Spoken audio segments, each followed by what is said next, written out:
Hey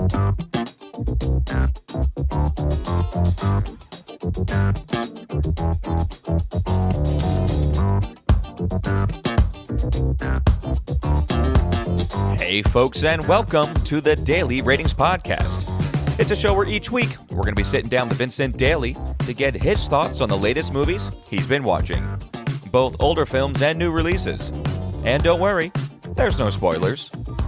Vince will give a brief review of the movie, share some thoughts, and of course, then rate the film.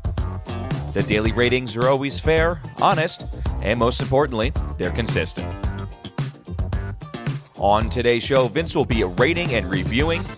We have all three new films here for you folks. So we're starting with Dangerous Animals, a horror directed by Sean Byrne. We then have From the World of John Wick, Ballerina, directed by Len Wiseman. And then from Wes Anderson, coming out with another new film. It's called The Phoenician Scheme. So we're excited to get Vincent Daly in the room, hear what he has to say about these films. Stay tuned and enjoy the show.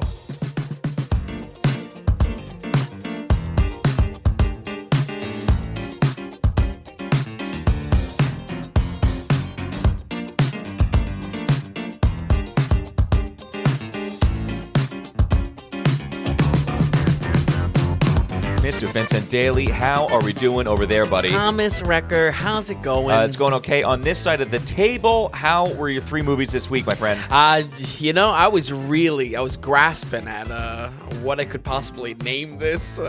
It's a hodgepodge. It's just a hodgepodge week. Yeah, it's his new week, June 1st week. I was surprised. I was surprised how where all these landed. I certainly didn't expect any of these to land where they did. Oh, really? They're all a little surprising for you? Yeah. Mostly not good surprises. But yeah, I honestly, I was just happy that I was able to get these three done. I did want to originally squeeze in Leaving Las Vegas after a quick mention last week during Karate Kid. Yeah, that didn't happen. We got to drop that. Yeah, just couldn't get around to it. But definitely on the watch list for coming weeks. I think that would be a funny and crazy movie to cover. Get some old Cage on the podcast, too. That's fine. That's fine. Yeah. Well, I saw you twice this weekend, so we got to see two movies together. Yep. We saw The Phoenician Scheme and From the World of John Wick, Ballerina together.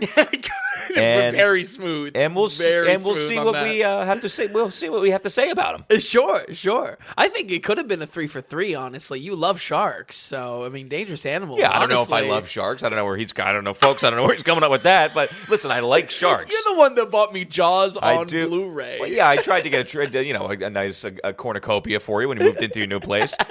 What's your favorite shark? What's your favorite shark? He thought that was like some heavy shit. Well, no, not heavy shit. It's just like I feel like everyone has a favorite shark. With no real knowledge of shark biology or not holding you to it, but lethality, probably a hammerhead. Okay, I like hammerhead sharks. Yeah, no, hammerhead's pretty cool. Unique creature, you know. No, absolutely. That's not a bad shark to be your favorite. How about you? No idea. No, I like a good bull shark. Oh, okay. Yeah, bull sharks are pretty wild, pretty much the most dangerous. They can do freshwater and saltwater. Oh, interesting. Okay. The most testosterone, too, so they're going to be the most aggressive, actually. You say I'm not a shark guy, I'm not a Jaws guy. I mean, come on. And don't sleep on the mako, okay? All right. All things referenced in Dangerous Animals. Black tip mako? I can't remember. I used to be much better. Back when Shark Kid? Well, back when Shark Week was so hot true. Business, in early August. Any opening notes for you over there, or no, we can jump right into it. I will say, after seeing the two movies this week, and then catching Mission Impossible last week and everything like that, I'm getting tired of seeing the same trailers over and over. So true. When we went to go see Ballerina, just the same ones, and it's like, Yeah.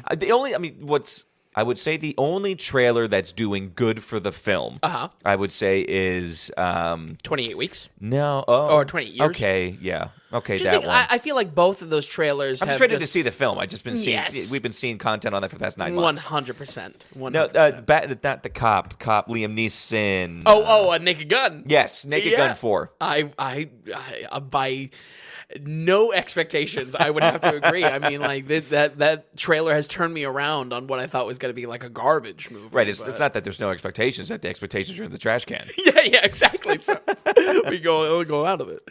But yeah, that trailer is like surprisingly funny. They're trying to go there, it seems. And now that I know, like, the OJ joke in it and whatnot, I'm now watching kind of the theater's reaction out of the corner of my eye. Everybody seems to like it. Yeah, exactly. It works. Theaters do seem to like it. I'm excited to cover it. I mean, I don't know if we're gonna do the old Naked Guns. I don't know if that would maybe shoot. Well, the you old did the ones first one. Yeah, but there are it. like 2 others. Why I don't think so. No, I think so. No. I'm saying I don't think we have to cover that. Okay. My thinking was that would that kind of shoot the new one in the foot somehow, different, comedy writing styles and whatnot. But yeah, we covered the original one. I think you did a lot of good stuff there. A lot of good work on that Zucker, whatever, the study. Abrams Zucker. Okay. You know what? You ready to start? Yeah. Okay. Let's get a little flippers on and head into the ocean. We're about 30 miles off the coast here, folks. We're going to start with dangerous animals. And I didn't. When I looked this up, and I said it on the news show, I thought this was an IFC film or an IFC-made film. I think all they did was help get it into theaters. Oh, okay. Because you said that this was a Shudder thing, correct? Yeah. Okay, so maybe IFC they're using for distribution. Yes, and I think Shudder rolls up to IFC in some way. I'm not really sure. I think with the whole AMC thing. Maybe. So, for instance, if you get like AMC Plus, yes, you can get Shudder and IFC and Sundance, I think. Sure. So clearly there's not to be too corpo, but clearly there is a parent HQ involved in there somewhere. So. But Shudder, I think, is the one producing it, and the people behind making the film is that they hand it off to IFC for just distribution. Sure. I would think, because I think Skinamarink was the same thing. Oh, really? Okay. Although I don't know if that was Shudder. Anyway, okay, I'm sorry. I mean, you know what? It really makes you confused because it's like IFC Midnight is a sub-brand under IFC for horror movies. And it's just like, well, where does that? I mean, that's kind of cannibalizing Shudder's own market. Yeah, that's not good. Yeah. Okay, all right. So this is called Dangerous Animal. It's not top of the charts. No. I don't think a lot of people know about it, but it's a Shudder horror, which we always love. We always like to give some love to Shudder because they've kind of surprised in the past. So I don't know. Set it up, and what do we have with Dangerous Animals? Well, straight up, I had zero intentions to cover this, but it is the latest Shudder release, making it to theaters, and I just have enjoyed keeping up with their projects, hopefully to catch a hidden gem to recommend. Same thing with Ash earlier this year. Looked to be doing something a little bit different. Here, it looks to be more so it's acting on, I don't know, kind of an old, established kind of shark blockbuster trope. Doesn't really have a competitor in the market. I mean, the closest thing, and I'll say it later on in the review, is like The Meg. Yeah, definitely The Meg. But it's just like, I don't think there has, as iconic as a shark summer blockbuster is, this I feel like is acting on something that has been empty for a good couple of years and not really touched on. I mean, I think there was that one where the chick was stranded on like a buoy or something like that. I think The Meg 2 came out, I think, 2 years ago. Yes, but The Meg's like not doing it, None of these are doing it. What has done it since, what's the last really good shark movie? It's a good question, Shark Jaws Boy. 2? Huh? No, exactly. They all seem to be pretty bad movies, actually. Yeah. Right? Well, they definitely are. There's definitely a market for it. And Dangerous Animals, it fits exactly right into that. It's a kidnapping thriller on Australian waters that really matches the cold eyes of our serial killer with everyone's favorite summer movie, Fish. It stars discount bin Tom Hardy, Jai Courtney, who immediately is batshit crazy and no problem showing it. I mean, really, really a hammy performance, and probably why it's a recommendation, because it's like it was very fun to see him just be completely unhinged on screen. Tourist coming through to see bloodthirsty sharks gives this Aussie with a boat plenty of customers, or should I say victims. Hassie Harrison plays a surfer, drifter, and loner girl who is the perfect bait for Jai's twisted kicks. Luckily, a recent one-night stand might be her only connection, however, that cares what happens to her or not.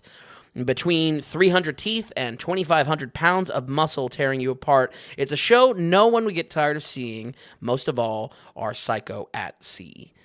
I think, Hamminess, this is exactly where this was good. I think this was having fun in a great way, and even though it's definitely like a bloody horror movie, I feel like shark movies in general kind of work for a much wider audience that may not be into like horror as a genre. It can help. Yeah, it's definitely like a subgenre there. Now, this wasn't trying to be comedy in any way. No, correct? Not at all. Okay, so it was just the ridiculousness of it is what made it fun for the audience. Absolutely.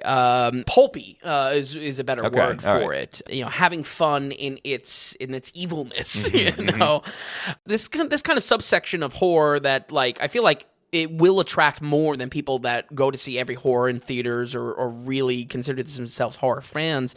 You know, something that we can absolutely call the Jaws effect of just like, it's much more than that. It draws something, you know, people in. I would say, despite some of my sass introducing him, Jai Courtney really was the best part of this. He gets to have near constant shark or nature-themed evil monologues. He's like a psycho Steve Irwin or something like that. Okay, all right. And it was just enjoyable in a super hammy, super cheesy kind of way, but not ever in a sense that it was hurting its own stakes with jokes, or like we've talked about with some of the gray area between these of like, is it self-aware or is it kind of eroding at what's got going for it? It fit in its ridiculousness. Yeah. And we don't really know this guy, right? Well, Jai Courtney, he's been around. He was in the OG Suicide Squad. Kind of the shadow of Tom Hardy as far as like similar body size. He played the shark in Suicide. Oh wait, no, I'm sorry. No. I got all excited. Oh, you're right. That would be a hell of a connection. But so he was the Suicide guy. Yes, in the OG. They even mate him look exactly like Tom Hardy. Yes, I see. Okay. I think it was Boomerang something, Captain Boomerang. Yeah. Right. Please let that leave my brain. The roster of Suicide Squad 2016. Hassie Harrison, again, not a bad actress, not a bad lead here, having kind of a little fun in the role. I guess she comes from Yellowstone. That's the only thing I recognized her from. I saw she's in like 17 episodes of Yellowstone. Oh, okay. Which I don't even... Does that ring a bell for you? No, not at all. I guess that's not good. In a lot of ways, this struck what I wanted out of, again, a pulpy thriller. It's a dash of Silence of the Lambs, especially a little dance scene that we get. It's a dash of Cape Fear, and that's all before we get into the water, too. That's all what's kind of just working with Courtney and just like this premise here. A lot of this does feel very cheaply made, however. A lot cheaper than even, Ash, which just, basically was a big green screen set, some internal practical effects. A lot cheaper than what we covered with, like, Late Night with the Devil or other type of Shudder releases. I think that's shown in the shark content, unfortunately. I've certainly felt it in just like how the locations are shot. We get a lot of mileage out of a fishing boat and public beaches. Queensland, mate. Yeah, exactly. It's all Aussie. It doesn't look bad by any means. It just seems like most of the budget either went to our two leads or even just a heavy licensed soundtrack used to kind of keep things snappy and kind of summer blockbuster-y feeling. I don't think it's necessarily a negative. I know I'm kind of bringing it in kind of a negative light.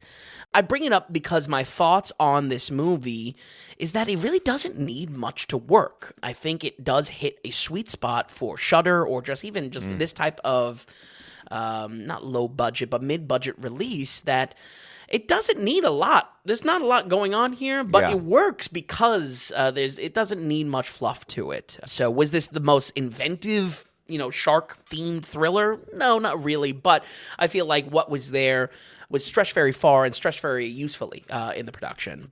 Folks, if you like thrillers like Split, or maybe even more recently Black Phone for their kind of, again, the kidnapping angle of this, I think this will be right up your alley because that kidnapping spin and how good our villain feels all fits in that same realm. As far as shark summer blockbusters go, not that I'm usually one to get hyped about these at all. Actually, my awareness of this movie is two people in my life reaching out and saying, "Oh, you got to cover this." I was like, "Wow, who?" Jai Courtney, who? But I will say I'll take this any day over things like The Meg or trashier movies that try to reel in the same audience for Fish alone. We're going to go ahead and give Dangerous Animals a 64. Wow. Wow, it's 64. That was pretty solid. Wow, just as good as Mission Impossible: The Final Reckoning. I think, or is that going to 63 or something like that? A disparaging difference in budgets. I have to say, oh my gosh, yeah. Okay, I love that you kind of walked out smiling here on this one. Yeah, because this one screams. Listen, I mean, as far as these fish or shark movies that are kind of horror-ish, they're all shit. They're all bad. Going back from like Deep Blue Sea, Piranhas. Oh, sure, Piranha, like 3 and 4 now, I think. Yeah. These are these are typically trash. Yeah. And The Meg, which actually had a pretty big budget, like way more than compared to this. Yeah, if I remember correctly, I think Meg 1's actually rated on the site somewhere, but it is. Yes, I think if I remember correctly, that was a big like Chinese push of a movie. So it did well in China. Yeah, same with The Meg 2. Well, when you look at the producers of that, it's like, what kind of Shanghai production is this? But yeah, I mean, maybe that's what this is hoping for, a little bit more life. But I'm telling you, what worked here worked because it really didn't need much fluff, and the few things to tip it over, the fun it was having. Two main cats, two main leads. Yeah, really just like was working. Wow, I love that. Yeah. Dangerous Animals with a 64%. I think it has a wide release if you want to go see it. And probably soon enough to Shudder then. So if you don't catch That's true too. And maybe a little bit closer to summertime. Right. And we all have Shudder, you know. Everyone's got it right next to the physical Netflix button on your remote. It's one thing if, you know what I would love to have that we're never going to have? What? Is programmable quick button. Quick action buttons. Awesome. The problem is that people make money. I was like, so Roku will get money from Netflix for having the button on their thing. I already have a dead button on my Sony TV. I have a Funimation button. Funimation got bought by Crunchyroll. What a gross button your Sony is. Yeah. It's like, I feel like the merger was already done by the time I bought the TV. God. They must have been really dishing out for that. Yes. That's a silly one, I'll tell you. Yeah. Okay, all right, so let's go on to our next new film. What do we want to do? Oh, yes, From the World of John Wick, Ballerina, original title, Ballerina. Why they changed it, I don't know. Presumably, when they were doing testing with it, people are like, Ballerina, why would we care about this? Who wants to go see Ballerina? So they had to get John Wick in, but just call it Ballerina, From the World of John Wick. It really does Ana de Armas dirty as far as like, if this was Such even a soft attempt to give her own spin-off series, guess what? She just got, supplanted by... It's so dumb. She got replaced. It's so stupid. And I think the show that came out also was From the World of John Wick, Continental.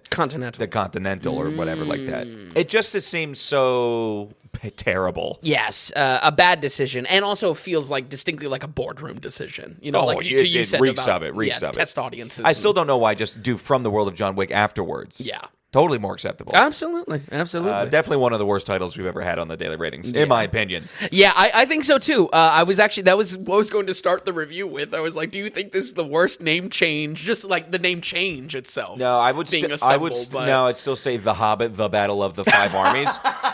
Definitely. Too many of those. Yeah, cut deep, that one. That one, talk about doing dirty. Just J.R.R. Tolkien just... I still can't believe they did something like that. Yeah. That was bad. You're right. As far as title changes goes, I put this second worst. I put Hobbit first. Okay. As far as titles go, it's still in top 10 worst titles. Yeah, it really is. Like, what is the murder, like Jesse whatever, the murder of John? The assassination of Jesse James by the murderer John Ford. Yeah, John Robert John Ford or something like that. It's terrible. Yeah, pretty rough. I love that movie too, and that's a little rough one. Dumbest title. Well, I'll tell you what. Why don't you kick it off? We might be on the same page on this one. I think so. You could just read our body language while watching the film. My joke walking out of the theater, folks, was Tom and I had our arms folded akimbo. We were dual wielding our folded arms and looking like judgy dads at the screen the whole time. So.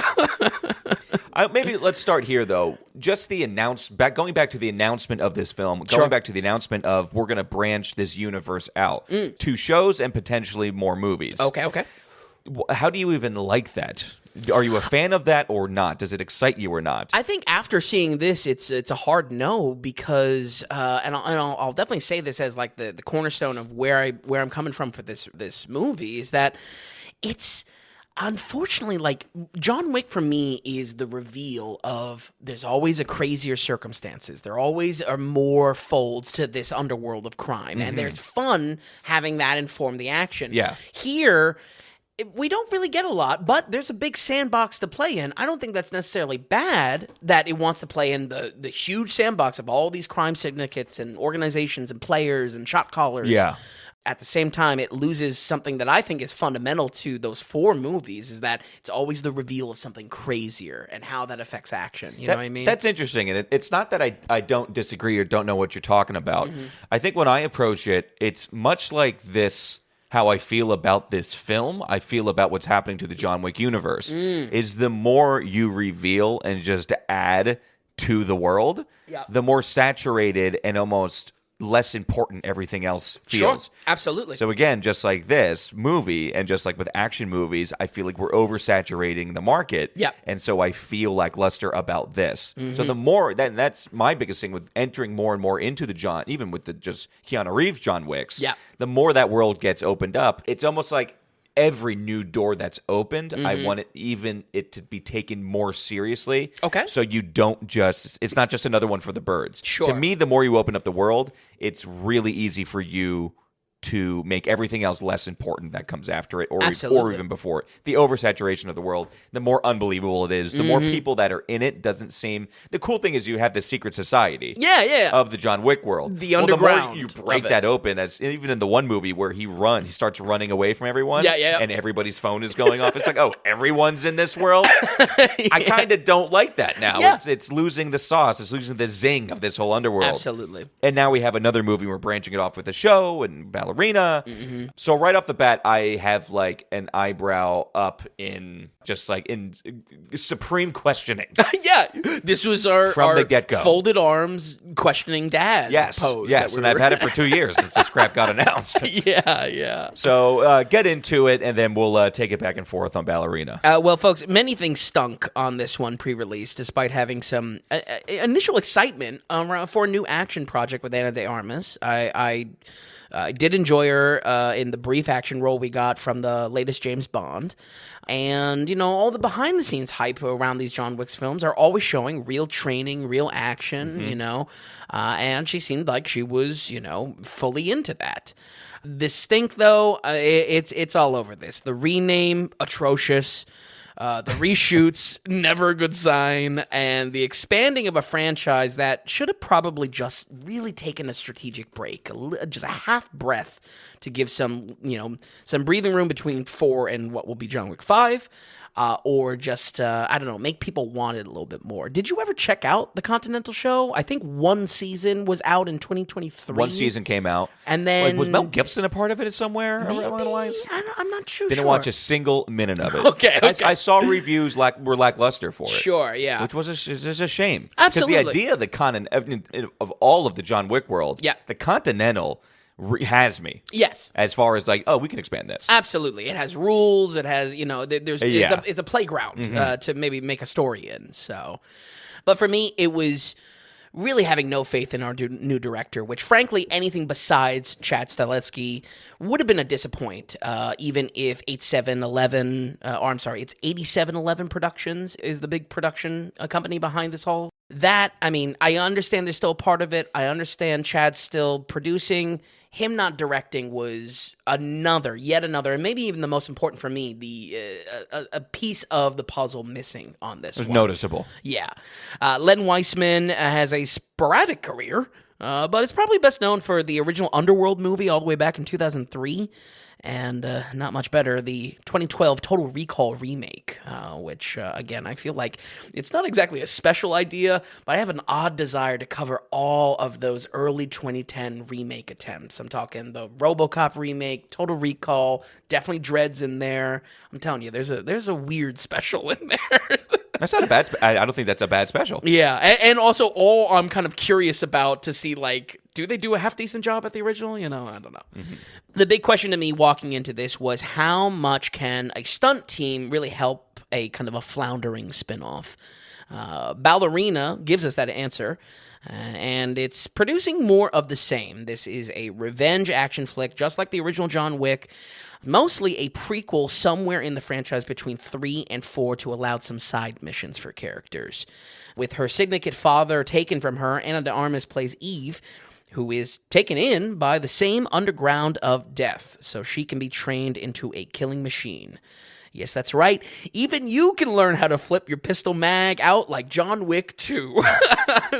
There's multiple scenes that I feel like the mag release that Keanu Reeves kind of brought about really just done to death in a way of just like, I don't know. I mean, is Keanu Reeves like like the god of this universe? Like this is, he is, this is a gun religion he created. So, and yeah, maybe he is. Maybe he is.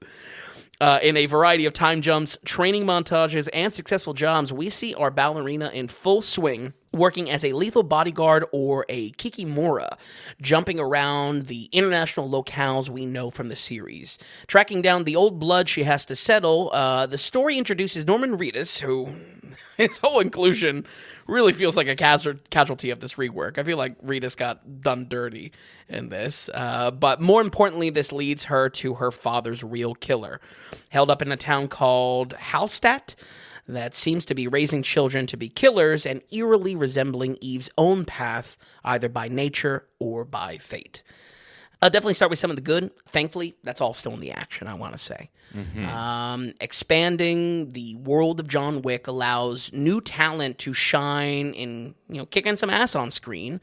And for the most part, doesn't have to go up against an undefeatable John Wick. I feel like that premise of obviously, in the John Wicks, it's always a matter of is he going to get out of this type of thing? But John Wick is kind of an invincible plot armor type of figure. So when it comes to action scenes, I felt like there was a touch more stakes to the action going on here because it wasn't up against John Wick. It was up against a random nobody or Ana de Armas. Yeah, who's kind of new in the world as well. Exactly. Yeah. Ana de Armas obviously gets the most time as the lead, but her dad, I actually couldn't track down her dad as actor at all. I don't know. He was in something that we covered. Oh, really? Okay. Yeah, he played a small part. Oh, it was like Sicario or Sicario de la Soldado or something like that. Interesting. Yeah. But her dad and Norman Reedus, I think, both get some moments that they're able to have fun without that plot armor. And, flashback to our big John Wick episode, and you'll hear my problem with the escalating action in that fourth entry all boils down to bullets meaning nothing and the literal plot armor used in these bulletproof suits. Yeah, bulletproof suits was rough for you, yeah. We did not get the, folks, I'm demonstrating the move that John Wick you pull your jacket tail up, and you're good to go. And suddenly now that's all bullets are able to bounce off of it. Luckily, that's not the problem here. And for those online, maybe even chronically online, ready to sling the Mary Sue insult at de Armas, I think there's plenty of time spent, knocking her down on her ass to equal out the ass kicking that she pulls out. I think even you said, you were happy to see that de Armas was at least, not bulletproof, but also willing to take a beating, which I think is key to this John Wick style action. So I never saw Atomic Blonde, but I'm under the impression that Atomic Blonde was like, let's just make what's her face a female John Wick. Yes. Why am I forgetting her name? Your favorite? Oh, Charlize. Charlize Theron. I feel like it's my understanding that they just tried to make her John Wick, and I like that they were very aware that Ana de Armas is like 125-pound little woman. Yeah. And so they do make her get her ass beaten a little bit more, or she has to take different tactics to overcome the other person. Yeah. So it was nice to see that. I mean, it's classic, it's... I don't know. What did you call it? The Mary Sue, the people online? Oh, yeah. Well, I mean, it's that she can do anything and she doesn't have to earn it. But I feel like there's plenty of moments in here that she earns it. Yeah, I mean, I still feel a little bit that way. I mean, but that's more, I will feel that more than you, just on generally speaking. Sure. But I'm going to say that it was nice to see that they acknowledged it at least. Yes. And at least tried to make her a different character than John Wick. Yeah. It was noticeable. Also, I think that, spending half the time on the ground as much as half the time kicking ass. Helpful. I think that is also key to John Wick. Keanu's performance. Not as much though. But I think that's what separates action in John Wick for me from, I don't know, the Dwayne "The Rock" Johnson, where they have clauses in their contracts that they can't lose a fight or something like that. You know what I mean? Yeah. That's never at play with the John Wicks, and that's nice that continued over here. Does The Rock has had that in the past? And this goes back to research for the Fast franchise. Both The Rock and Vin Diesel have it because among the many rabbit holes that you can research as far as like the fights they had on set and whatnot, right. That was apparently a conflict because the two characters are against each other, so they had to how's this going to play out? Contractually. That's legally. hilarious. Yeah. Well, it sounds like The Rock has changes too. I don't know. He's coming out with that fighter movie coming up at UFC. Does he lose a fight in that? You know what I mean? Yeah. How far does it go? Yeah, the plot armor machine. Wow, they're going to change it too. That. There were a few standout action scenes that held this together for me, though. A fight in a car wreck after a job is done, really early one, maybe shows some of the spotty CGI around cars, which was kind of unexpected for a movie that kind of loves cars and everything, man and guy code to it. But it was a good scene. There is a shootout that I can't really call a shootout because it's all grenades. So it's like oops all berries, oops all grenades. It was like really a crazy scene, and I enjoyed that a lot. And a little over halfway in the movie, I think this just finally hits a stride with what I'll call just the Bavarian town. That's Hallstatt. That just had a lot of fun with what it was going for. Did you have any standouts? Or I do have one gripe with an action scene, but I don't know if I had a standout. I would say I don't know. No? I guess when we get to the town, sure. Sure. Okay. Maybe I'm not going to say they were terrible, but I maybe felt the same way about basically all of them. Sure. You know? I think I made a comment to you, too. It's almost like, because we were dealing with Ana de Armas, it seems like the action scenes, by and large, were much shorter than maybe we get with those long-run ones in John Wick. Sure. So I felt they were a little bit, they were throughout the movie, but they were shorter, and it lent time to much more downtime than I was expecting in the film. Yeah.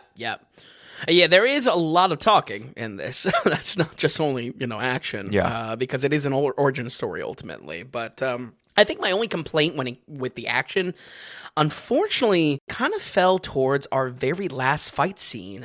This last fight scene feels like some of the fights that we'd be getting in Wick 3 and Wick 4, where they're just purely gimmick fights.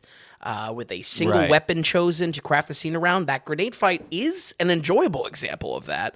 But the very last fight of the movie, I feel like pushed it a little bit too much. And it was just kind of a little bit of an eye roll for me of just like, this is fun for maybe a little bit. Yes. But Yeah. And without giving away. Taking it too far. You know what I'm talking about. Yeah. It was just kind of like, oh, okay. It's like the whole scene. And it's like, I don't know. Yeah, it felt a little one note. But just because I love the series, though, folks, does not mean I'm going to hold the punches. And I'm sorry, structuring this as an origin story, while necessary to introduce Ana de Armas, she's not in any of the four before, really just made this predictable and more often than not, seriously boring. I was kind of bored with this one. For all the cool points of the world of John Wick that it gets, all of it is kind of lost when it's delivered to you like every other origin movie. Every development in the plot, every breadcrumb to Eve's motivations or backstory, it's all been there, done that.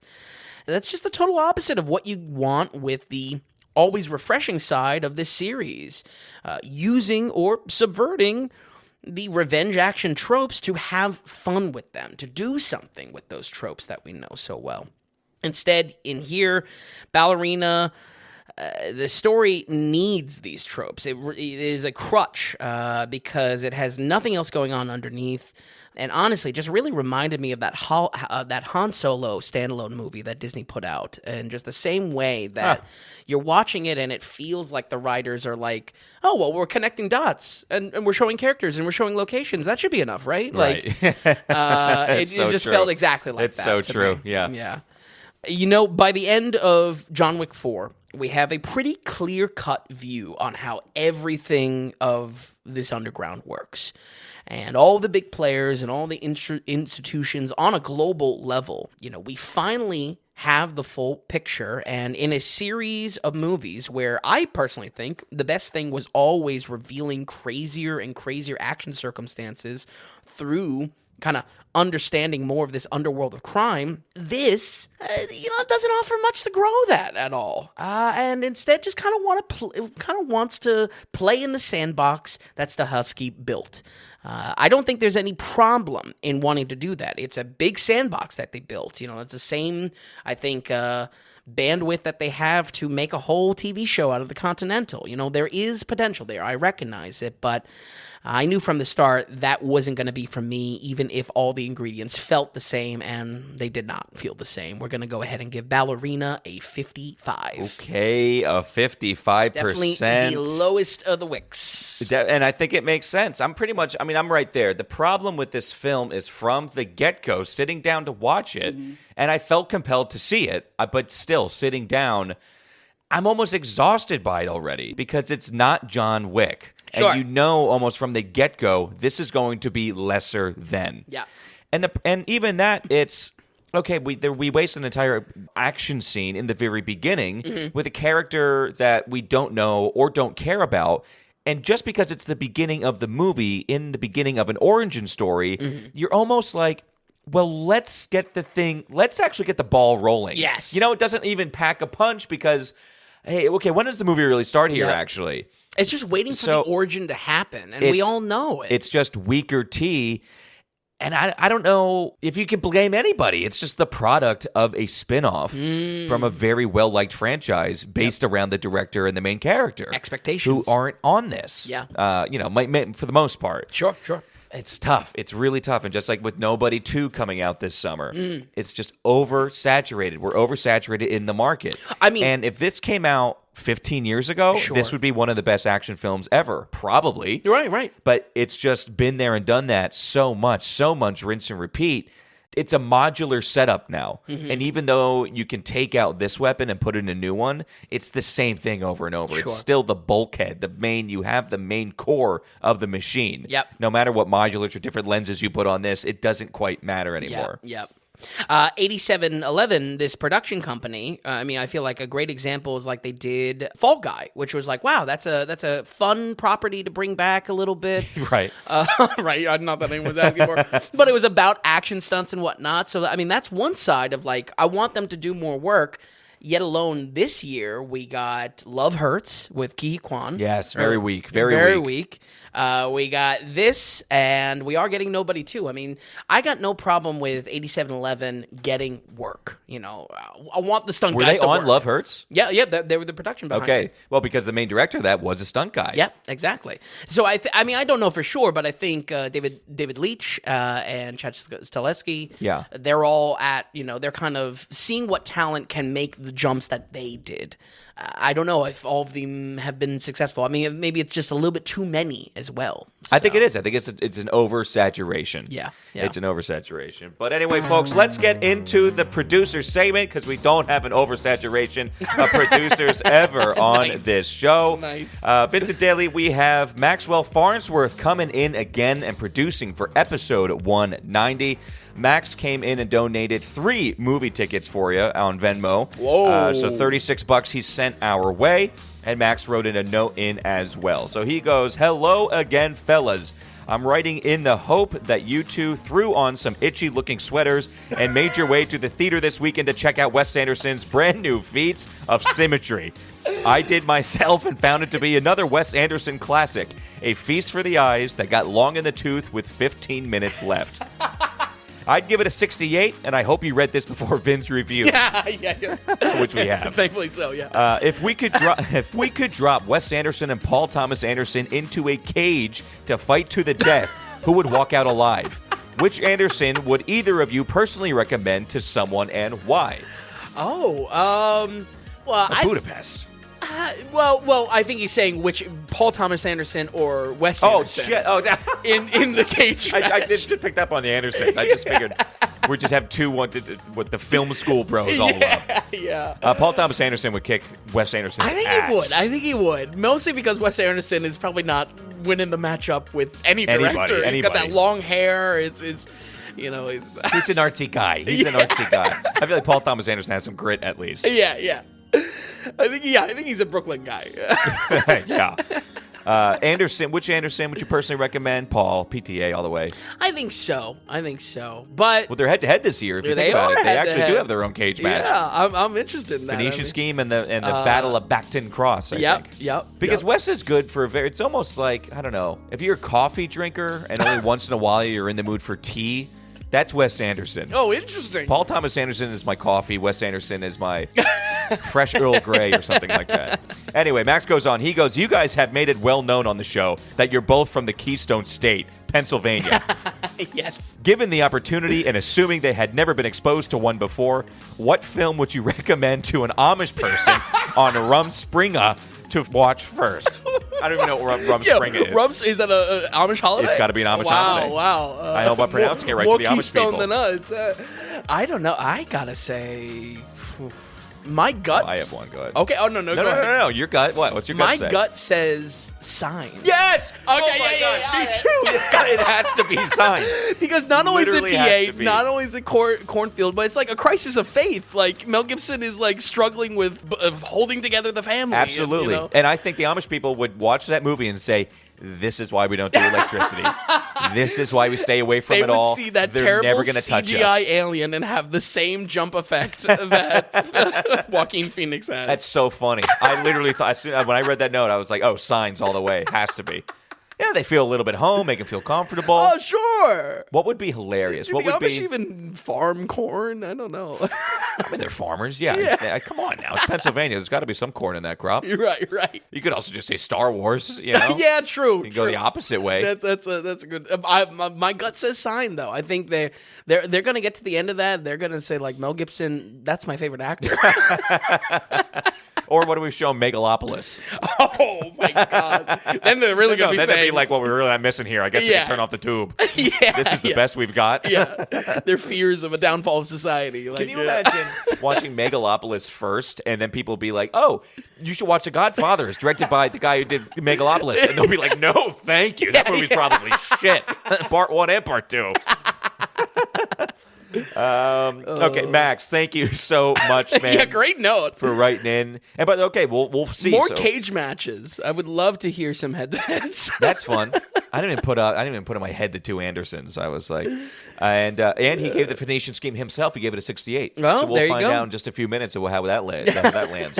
Max, thank you so much for executive producing episode 190. Thank you for your donation, folks at home. If you're wondering what's going on, or if you're a common listener, you know exactly what's going on. This is the producer segment where we thank those who produce into the show. So. We are completely listener supported. We are producer supported. Anyone who donates into the daily ratings, you are an actual legitimate credited producer of the daily ratings. Just like in Hollywood, when you financially support a project, you're a producer of the project, and that's how we're doing it here. Vin and I are not going to be advertising based. We're not going to be Patreon based. We're not going to have paywalls or tier structures on this site. It's not pay to play or pay to gain more access. Everything that Vin and I do, it's out there. It is technically for free. But if you're using it, if you're finding it valuable, you're having a good time on the podcast, you're using the website to figure out what's worth a watch, or you're stopping in once in a while, or you're starting to use it more than Rotten Tomatoes or IMDb, we look at that as value in your pocket. We ask, can you give us value back in our pocket? It's the value for value model. So basically, you head on to thedailyratings.com, head to the donations tab, and right there you'll see the big value for value button right there. And when you click that, it's whatever amount of value you want, big or small. Are you listening once in a while? Is that worth $5 a year? Is it worth $10 a year? Anything like that? We do have some set donations that are fun if you want to include those, but it's really whatever amount of value you're getting. Everyone's on their own finances every single week. That's why we're doing it this way. Head on over to the donations tab on thedailyratings.com. While you're on the site, too, don't forget, we never plug our shop. We do have a shop. Yes, we do. Hats, T-shirts, sweatshirts, hoodies, whatever. It's Mugs. all there. Yeah, of course, mugs. I have a few of them. But the shop is there as well. We just never plugged that, so I figured I'd throw that in there, Absolutely. too. But anyway, if you want to be an executive producer for episode 191 next week, head to thedailyratings.com. Max, thank you so much, as always. Executive producer, EP on 190. All right, Vin, let's keep it going. Let's get into Wes Anderson's newest film. This is the first time on the podcast that we have a director coming out with a new film 3 times. It's our 3rd new Wes Anderson film. Yep. Started with French Dispatch very, very early on. Then we had Asteroid City 2 years ago. We saw that together. And now we've got The Phoenician Scheme. The guy is on almost a biannual status. Yeah. Even more, actually, because he had the Netflix thing last year. Absolutely. Anyway. Oh, yeah, so true. Listen, man, it's a Phoenician Scheme. It was so quiet, this movie coming out. No one was talking about it. Up until critics maybe of the initial week it came out or the week or two before it came out. Yep. This was so under the radar. It's crazy. And it's almost... And not without a press circuit. Like, they are doing press, the whole, Wes and the cast. It makes me feel that Wes Anderson is becoming a M. Night Shyamalan. Okay, I'm glad you led with this. Okay. This is let me tell you, You folks, like this? This is a genius hot take. And I know the initial comparison is going to make you reel back, and you're going to say, no, wait, what? People are very angry with me. But I'm telling you, you're on the money here. Here's the thing. M. Night had some hits early on. He comes out with a film every 2 years, and he does his M. Night thing. Right. Whatever he wants, he does his M. Night thing. Absolutely. Wes Anderson has a style. It is true and true Wes Anderson, or through and through Wes Anderson. Maybe an earlier style that was done a little bit better. Yes, he's on a 2-year schedule. Yep.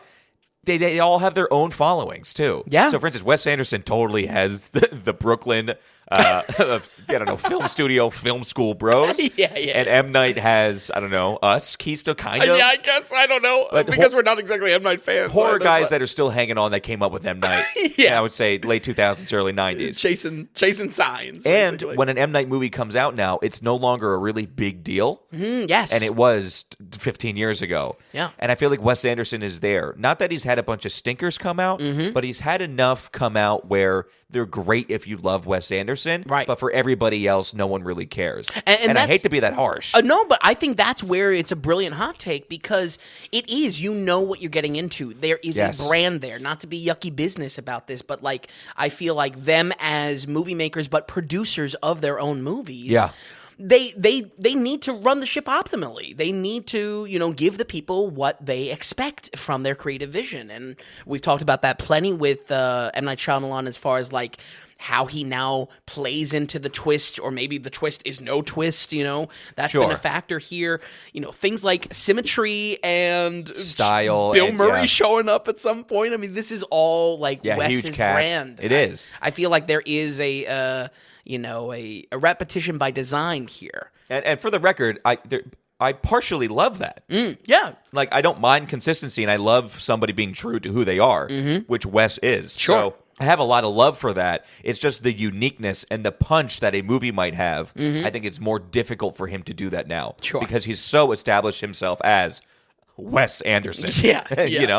Absolutely. It almost reminds me of a David Lynch where people do have Lynchian vibes. It's a Lynchian movie. Wes Anderson has totally developed his own style. Oh, sure. That will be tried to be mimicked or something that I think decades to come, we could be like, oh, this is Wes Anderson-y or something like that. Absolutely. So anyway, this is a Phoenician Scheme. It was on my radar for a little while because I knew it was coming out. And I didn't have high hopes for it, but I was highly intrigued by it. It is an hour and 44 minutes, I think. It's under 2 hours, so pretty short. An hour and 41 minutes. Wow. Boy, it felt longer. It really did. It really did. But anyway, I'll pass it to you right now. You kind of kick things off. We'll take it back and forth. Sure. Well, I'm glad we started with all that, because across all these movies that we've been talking about, Wes's style, regardless if you agree with the hot take or not, it's certainly beginning to feel a little bit formulaic. And I feel like hardcore cinephiles, fans of Wes Anderson, they've been saying that since the 2010s. And has been the case with, and has been said with many of these releases as they release. I feel like this has been in the ether being talked about among film reviewers, movie reviewers. Even these French Dispatch, not really like much that he's covered or that he's done before. Asteroid City, definitely in its own direction a tiny bit, but still there is a critique here that it's been there, done that. It's a little bit formulaic, so that's where I think it was perfect that we led with that. Yeah, and I just I enjoy that. That's really good. I think it's spot on. And I don't mean it as an insult. Like I'm not shitting on anyone there. Right. But there are comparisons here. Absolutely. As different as they are. Yeah. But occasionally, one of his movies will feel like a vastly lesser version of something he's made earlier, whether it's a character arc, energy to the film, or just a bit redundant in his well-established visual language. I think the best example I can point to is Isle of Dogs, being a clear-cut rehash of the stop-motion techniques that he wanted to experiment with in Fantastic Mr. Fox. And now we get the Phoenician Scheme, grabbing everything from the dark comedy, violence, and I think, oddly enough, most of all, the pacing from Grand Budapest Hotel, and falling frustrating shorter to kind of sink the whole movie for me. I gotta say it, I didn't really enjoy my time with this. I even reflecting on the movie, I was getting myself worked up. I was like, what? Like, it didn't fall into place in a way that, honestly, I think a lot of Wes Anderson, I mean, to Max's note, it's just kind of the blandly acceptable movies that can kind of fall into Wes Anderson's work. It's just like, oh, it's good. Right, classic Wes Anderson. And like he said, long in the tooth with 15 minutes left to go. Yeah, and I think somewhere here, this falls just a tiny bit shorter. But The Phoenician Scheme is a dark comedy mixed with a corporate espionage adventure where everyone wants to kill one man, and that one man has to craft a real relationship for the first time in his life before it's too late. Benicio del Toro plays the affluent and aloof Zaza Corda, controversial arms dealer that is able to survive his killer competition through staying one step ahead of them. That competition comprises of nearly everyone he's crossed paths with in business, however, giving even the smallest employee he's wronged motivation to assassinate him altogether. This puts Mr. Corda in a tough spot. Any plan he could think of for his legacy and succession probably has already been considered by his enemies, so he needs to start thinking outside of the box and unpredictably. This draws in his only daughter, who prior to this invitation planned to become a nun, but when she is informed and pretty much hired to be his only heir, that all changes. While Zaza might fly by the seat of his pants, he does have a master plan in place. The Phoenician Scheme itself, a project to cement his legacy that is in dire need of liquid capital. So him, his daughter, and his new assistant embark on an adventure to meet old relationships, scorned or otherwise, to make amends and just maybe find who's behind the target on his back. I'll say right away, I think this movie starts pretty strong, with kind of a hook we can understand. I would say the constant risk of this corporate assassination is a really fun environment. This is where I enjoyed the film. I think it really let off strong. We have our usual quirky characters thrown into this like corporate espionage world and assassinations, and almost immediately we are given a multi-part structure to the plot. Del Toro needing to get this funding for his project and make amends with the many rocky relationships portions out to nice little chapters in the story, laid out and honestly reminded to the audience the whole runtime. Much more of a skeleton, or sometimes we talk about kind of just like the flow of something underneath. This was definitely in your face with how it was breaking down, and I point to that just kind of off the cuff. Do you think that's why it was maybe a little, not boring, but you were watching the clock a little bit? Oh, yes. Too predictable in its structure. Well, I think there were two problems with it. One, because we could see how far along we were in the chapters, or how much longer we had, you're obviously going to be like, just like, okay, well, this took this long, we're going to have this. Yep. My biggest problem was, as we go through these 5 chapters, kind of, it just felt the same. It just felt a little bit of the same. Even though it wasn't, and what was happening, it's definitely a little rinse and repeat. Yes. Especially how they resolve each time. And for that reason, it felt like a smaller film that just went on and on and on a little bit. I couldn't believe I can't believe it's an hour and 41 minutes. Yeah. Because it feels like it's 2:05. Yeah, absolutely. You know what I mean? And that's a problem. Yep. And to your point, where the beginning was feeling good, I actually don't really have an issue with any part of the film except for the fact that it went a little bit too long. So I like the beginning. I also like like when we get into the story a little bit. The problem is then we do it again, and we do it again. I think that's something where the Grand Budapest and even a little bit of the French Dispatch it just felt a little bit bigger. There was more going on. Sure. You had a little bit more of a developed storyline or kind of bigger plot in a way. And jumping around or going from this character to this character, even being with Ralph Fiennes for so long in a Grand Budapest, it just felt good. It felt more important. I don't know. You were having more fun with it. You were more engaged with it. Yep. This, because you cared. Because it was a little bit more rinse and repeat, it was a little bit tougher to care as much, for sure. Yeah. To the point at the beginning, I almost feel a little bit of how I felt about Ballerina in two ways. Oh, okay. Because we get so much Wes, we get so much saturation of Wes. Sure. And it starts to lose, it's as beautiful of his staging is, as beautiful as the lighting and the shots were, and his color palette, which was much more faded white. Yes. Where Asteroid City was so poppy with oranges and blues and teals and things like that. This was a little bit more muted and in more of a black and white scale, you could say. Yep. It was still beautiful and still very Wes.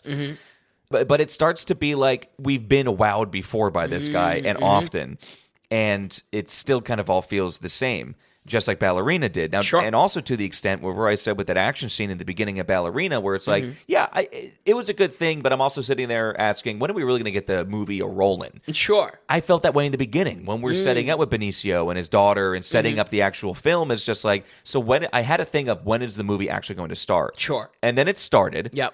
And then it continued to be the same thing. 5 times over. Right. And it's a little problematic. Yeah. I can enjoy the first half a little bit more now that I know how repetitive it gets, you know? Yeah. I just, in general, I like setup. And I think there was a fun setup before I knew how rinse and repeat each of these chapters would be. I'm sorry that I shit on everything there. Yes, you're I do too, because and not only that, I like it being different, and he loves his chapters. Sure, Wes Anderson loves taking a break and letting you know that this is a new segment of the film. Yep, he's great at that, and actually, he pulled it off well in this one. It's what we get in between that. Yeah, absolutely. And you bring up honestly a great point about how each of these individual relationships that he's going to, from scene to scene or from chapter to chapter. They resolve the same way. They the punchline, if you will, kind of hits the same way 5 times over. I think that doesn't help. Same wit, same humor, same vibe. Yeah, I would have liked a little bit more of a shakeup somewhere in there, plot-wise.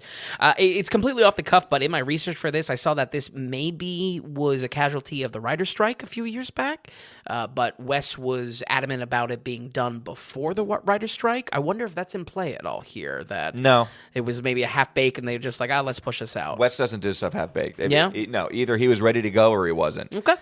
I think Wes has such a handle on his projects that he's got it down on luck. I don't think something like that would affect him. Sure. But I would say, still focusing on the positives of this, much like the short stories Wes has been making, whether it's that Roald Dahl project for Netflix or even French Dispatch, I think any individual chapter on its own works pretty well. It's just kind of the combination of them all, side by side or back to back. There's a really awkward but funny basketball scene with Tom Hanks and Bryan Cranston. Pretty funny, but also, doesn't help how Wes is not going to stand up in the grudge match. Yeah. I really enjoyed the kind of escalating violence of each of the attempts to kill Benicio. That felt great and unexpected.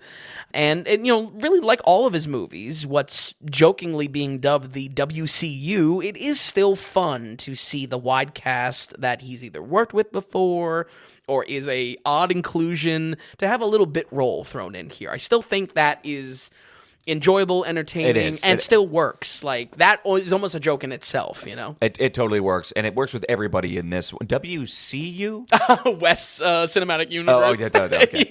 I love seeing the ensemble cast. That doesn't get old, honestly, and you see he throws in a new guy here or there. He has his classics. I don't mind seeing that at all. Yeah. The funny thing is if you break up this movie in 7 sections, and you just make little YouTube 12-minute shorts, or maybe a show, all of them would hit. Sure, yeah. Every single one actually hits. That's and what if I you mean. watch them singly, you would be like, "Oh, this movie's got to be good." Like, what are these guys talking about? When you compile it all together, it's like, oh, it's a little it exhausting. loses a little. Yeah, it loses it. But I 100% agree. I mean, like the chapters broken down individually, I feel like all these are like strong and like hit a good stride within themselves. Yes. You know what I mean? Like the little ramp of pacing there. We were just exhausted. Yeah, exactly. Just 5 times over. Maybe 6. Folks, as the movie goes on, I just could not shake how heartless and oddly cookie cutter this felt, especially in comparison to Wes's other stories.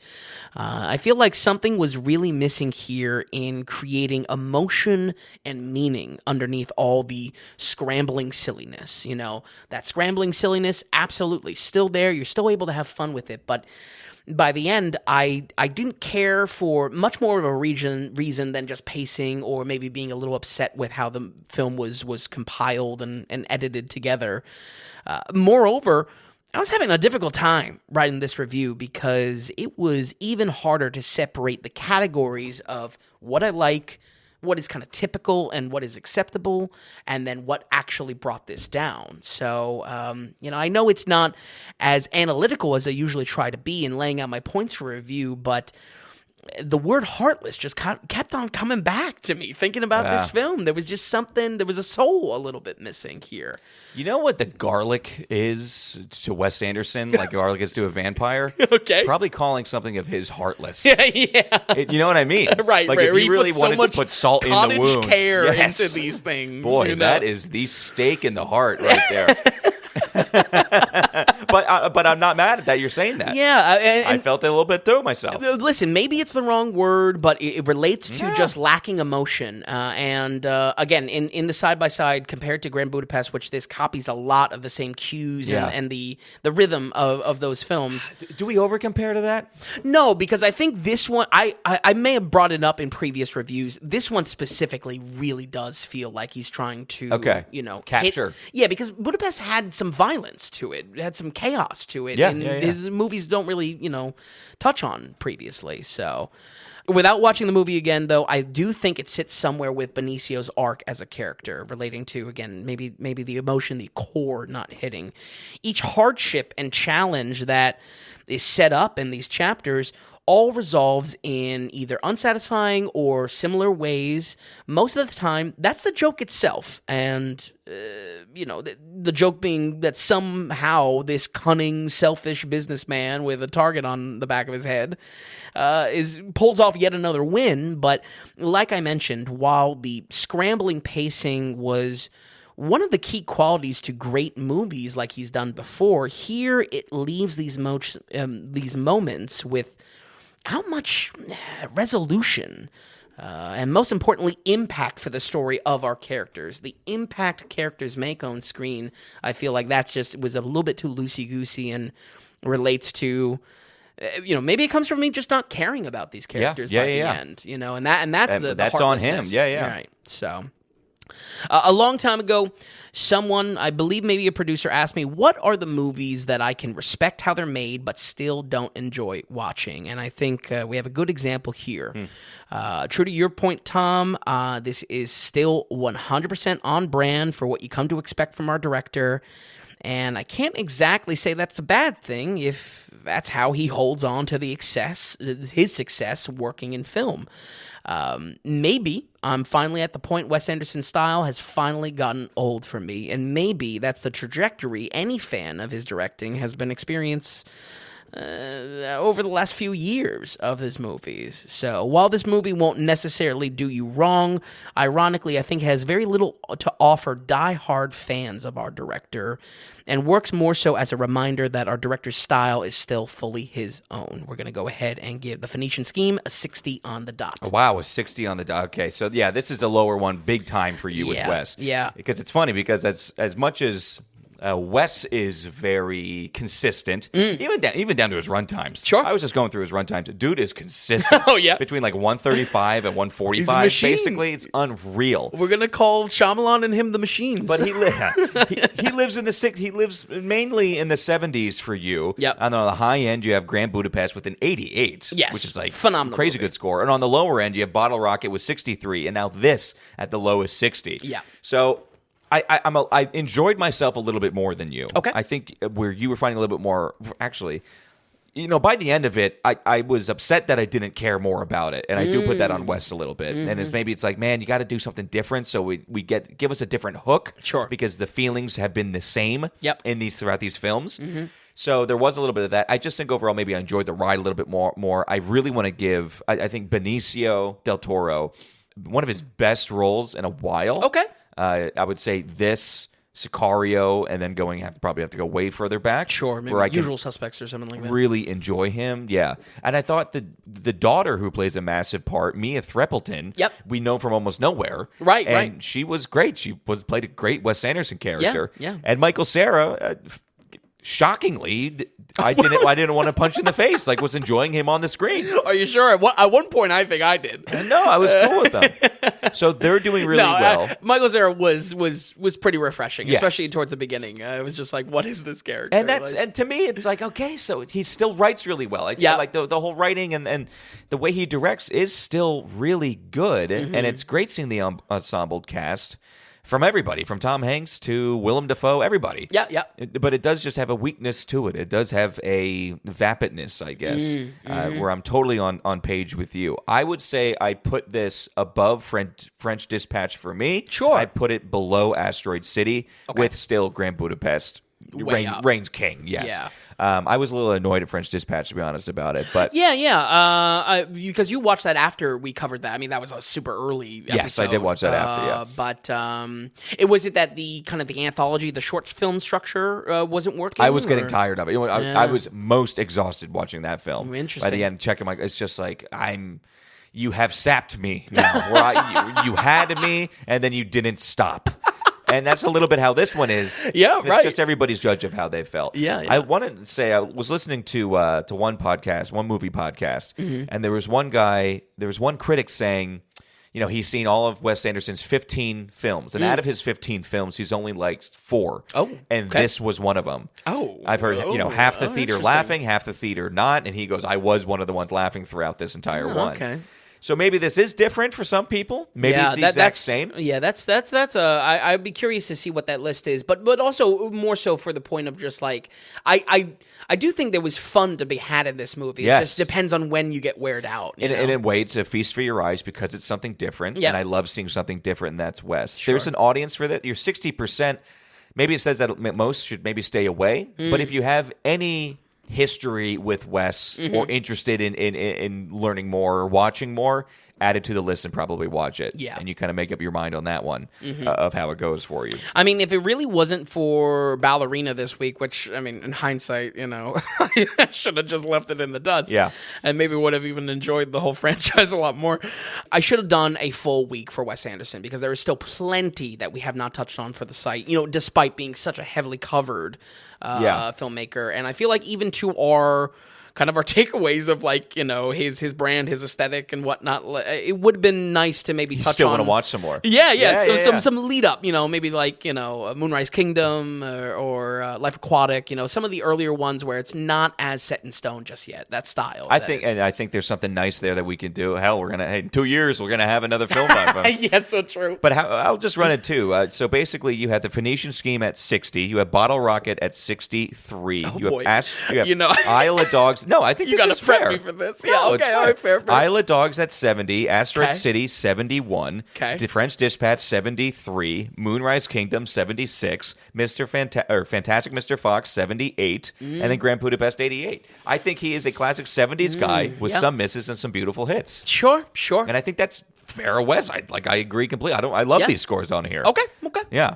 I think maybe French Dispatch could maybe get a little bit of a knock. No, I don't know. I think that makes Even- sense to you. I mean, look at Asteroid City 71, French Dispatch 73. I mean, Sure, like I said, sure. maybe I would reverse those. What are we talking about here? Yeah, You know what I yeah, mean? yeah. It's a daily rating, so do whatever you want, man.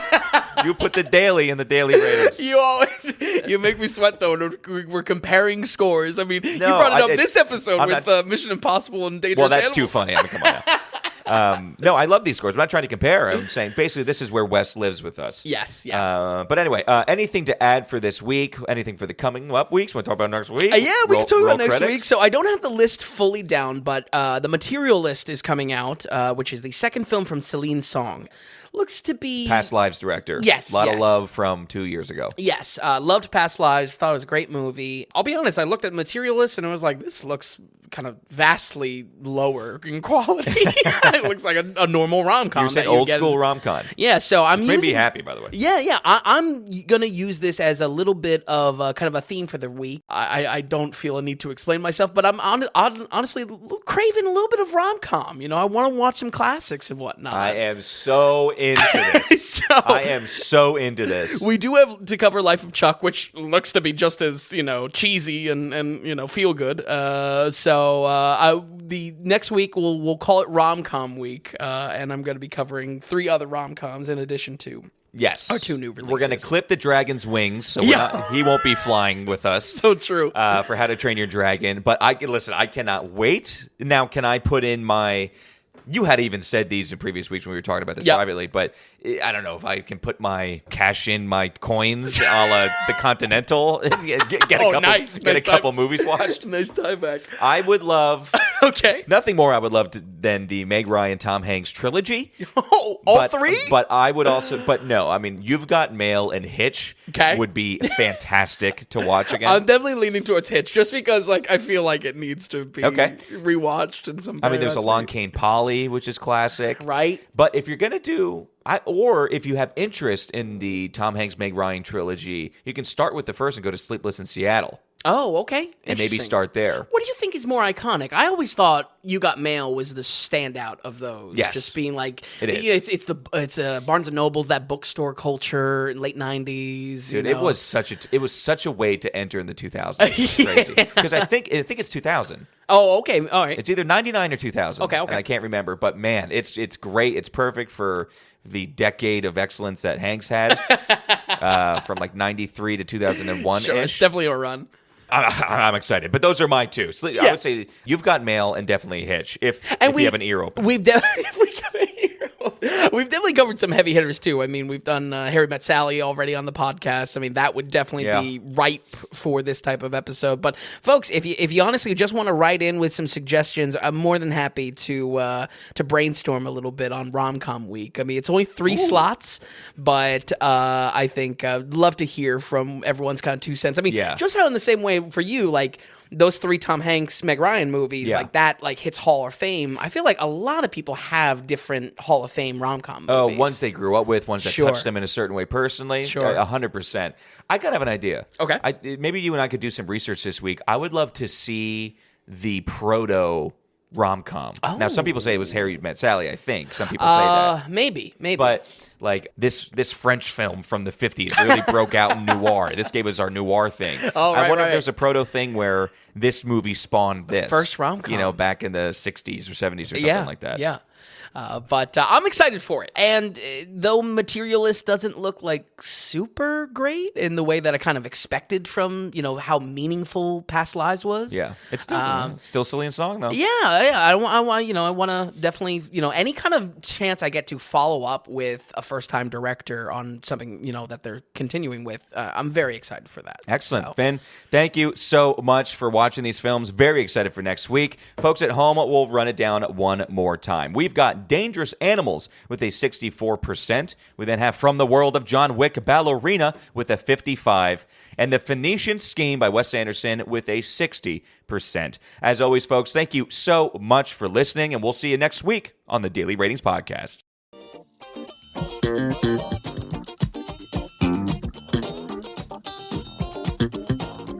And hey, if you enjoyed the podcast, if you would, give us a good rating or get the word out and tell a friend about us. And just a reminder that the Daily Ratings is completely producer-supported. We want to stay away from advertising, and we don't want to have any paywalls or tier structures or subscriptions. It's all just value for value. So, are you finding value in what we're doing here at the Daily Ratings? Then become a producer and donate whatever amount of value that is. Just go to the donations tab on thedailyratings.com, and while you're there, be sure to check out the massive amount of films that Vince has rated. So thanks so much, everybody. We'll see you next time on the Daily Ratings Podcast.